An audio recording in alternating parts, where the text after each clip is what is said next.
s Kitkom v svet pravljic.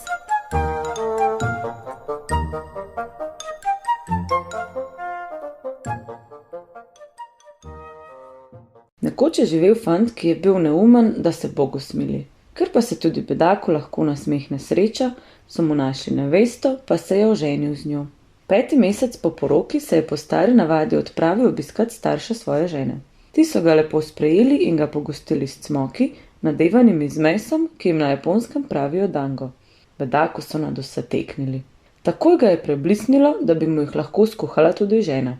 Kako se pravzaprav reče tisti dobri jedi, s katero ste mi postregli? Je vprašal ob slovesu. To so vendar cmoki dango, kako to, da tega ne veš? Je tlesnila z rokama ženina mati, saj se je zdel čisto trapast. Bedak se je zahvalil in se odpravil domov. Da ne bi pozabil, kaj naj mu žena skuha, si je kar naprej ponavljal. Cmoki dango, cmoki dango. Tako močno se je trudil, da bi si zapomnil to ime, da mu je skoraj glava počela. Ko je tako hodil, je prišel k potoku in ko ga je preskočil, je vzkliknil hej hop, in potem si je namesto cmoki dango kar naprej ponavljal hej hop. Kakor hitro je doma stopil čez prag, je začel. Kako dobro sem jedel pri vaših. Kaj so ti pa skuhali? Ga je vprašala žena. Hej hop vendar, bilo je nebeško dobro, ob sami misli nanje se mi pocedijo sline. Skuhaj mi jih še ti. Lepo te prosim, katera jed pa je to? Še nikoli nisem slišala zanjo, se je začudila žena. Kako da ne? Mar ti tega ne veš, kaj pri vas doma kuhajo?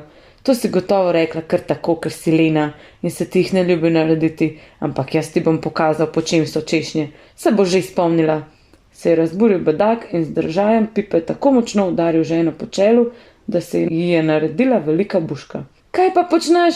Saj si naredil takšno buško, kakor cmok dango, je zastokala žena. Ko je bedak to slišal, je veselo vzkliknil. No vidiš, tisto, kar sem jedel pri vas, so bili cmoki dango, te mi skuhaj.